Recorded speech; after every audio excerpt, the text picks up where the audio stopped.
betekent veel voor mij dat ik genomineerd ben voor de Limburgse Popprijs. Omdat ik toch uit Maastricht kom. En ik krijg heel veel love uit Europa, maar toch, voor mijn gevoel, niet zo heel veel uit Nederland. Dus ik vind het toch leuk dat er mensen toch zien wat ik aan het doen ben en dat tof vinden. Ja.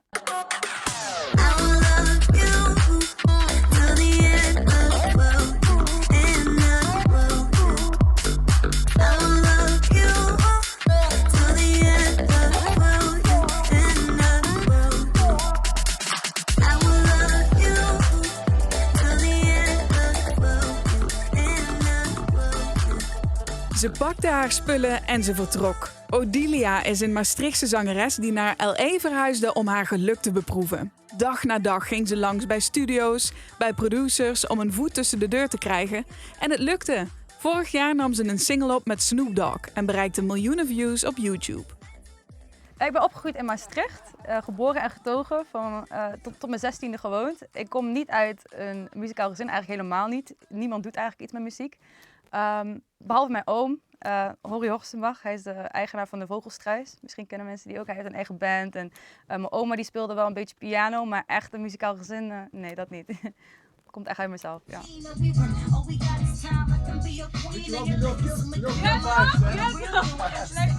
Ja, ik ben met zingen begonnen doordat ik een hele moeilijke periode zat toen ik naar de middelbare school ging. En ik kon met niemand daarover praten, dus toen pas begon ik echt teksten te schrijven. Dat was ook de tijd dat ik heel erg naar Lil Kim en Biggie Smalls begon te luisteren. En toen ging de hele wereld voor mij open eigenlijk. En toen ben ik echt eerst rijmende verhalen gaan schrijven en toen merkte ik dat ik echt goed was in rappen.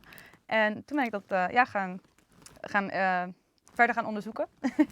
En uiteindelijk toen ik 15, 16 was, ben ik ook echt overgestapt naar zingen. En eigenlijk elk muzikaal dingetje wou ik gewoon leren, zeg maar. Dus zo ben ik me gaan ontwikkelen, ja. Dan Frederik Horstenbach. Die is geboren en getogen in Maastricht, maar vertrok in 2019 naar Los Angeles om haar dromen waar te maken, door te breken als zangeres. Ik heb eerst een jaar lang gewerkt aan een album en een muziekvideo. En toen ben ik daarmee, had ik voor een maand naar Amerika gegaan en ik wou getekend worden bij een label en daar stond ik elke dag voor de deur. Day in, day out, mensen proberen te leren kennen, dat werkte niet. Dus toen ben ik s'avonds naar hotspots waar celebrities en muziekmanagers komen, waarvan ik dat wist. En heel veel genetwerkt en uiteindelijk ben ik zo mijn manager tegen het lijf gekomen. En heb ik over en weer contact gehad en toen een week later had hij me getekend. Dus zo is dat voor mij gegaan. En dat lijkt te lukken, want onder haar artiestennaam Odilia bracht ze binnen een jaar de single End of the World uit, die de hitlijsten in de VS bestormde. En sinds oktober is haar nieuwste plaat uit, Break It Down. En daarvoor werkte ze met niemand minder samen dan de Amerikaanse rapper Snoop Dogg. Break it down, break it down. I adore you. Break it down, I adore you. Break it down. Yeah. Yeah. There's nothing I'd rather do than to be with you. Break it down, roll it up and help you set the mood. Late night, candlelight, table set for two. I'm not trying to be rude, but I wanna see you nude. Love your groove and your attitude, that's without a doubt. Take a cruise down to Malibu and let the top down. You with a boss now, the world is ours now. Just me and you, now let's go get lost now. Mijn management is heel goed met Snoop. Dus via hadden we eigenlijk contact met hem. En toen had hij ons uitgenodigd in zijn studio.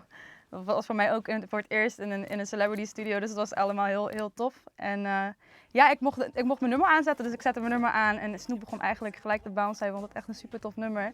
En hij ging gelijk de boot in.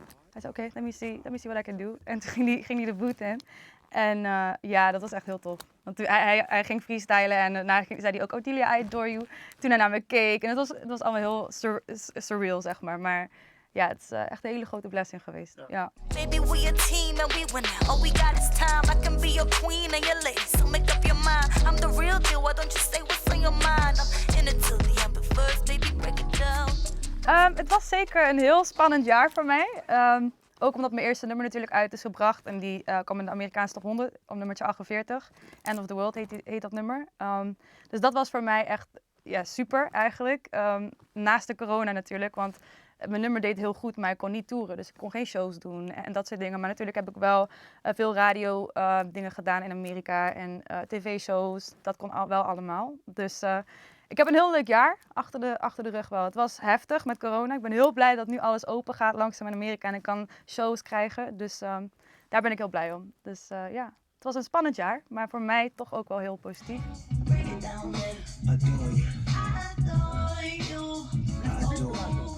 Ik ben eigenlijk een heel lief persoon.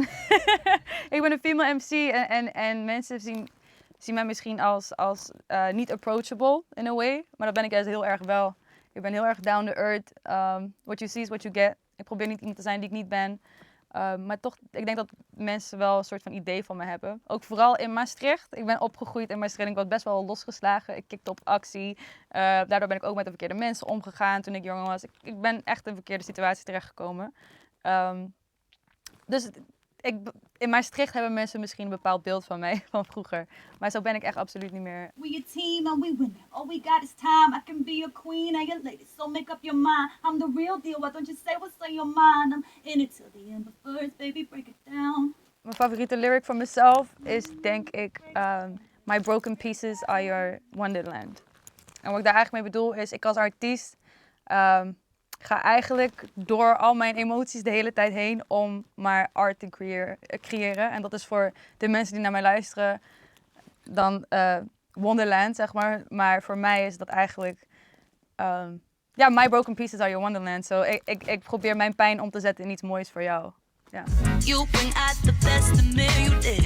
You won't believe in me, that right with you till the day I die. You won't believe in me, we win. Baby, we a team and we win. All we got is time. I can be your queen and your lady, so make up your mind. I'm the real deal, why don't you say what's on your mind? I'm in it till the end, but first, baby, break it down.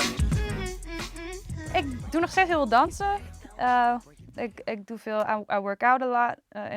In Amerika woon ik dicht bij de zee, dus ik ga bijna elke ochtend joggen. Vind ik altijd heel heerlijk daar. Ik schrijf heel veel.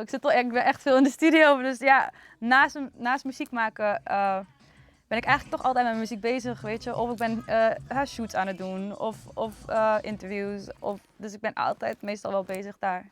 Maar ja, ik ben 9 van de 10 keer zit ik meestal in de studio. Ja.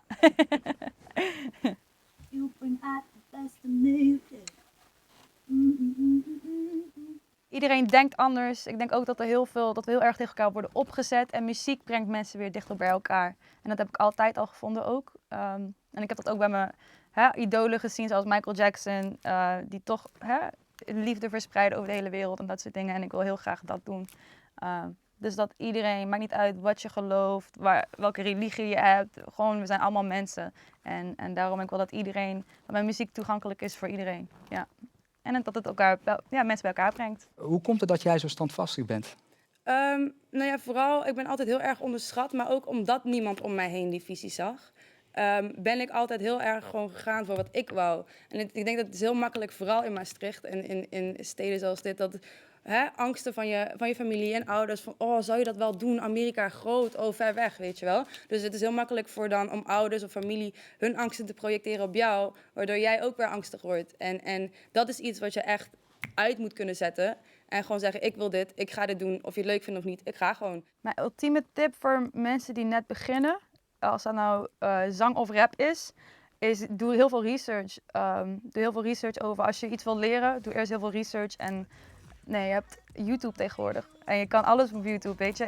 Like I said, ik doe ook mijn eigen videoclips editen en dat soort dingen. Ik heb alles via YouTube geleerd.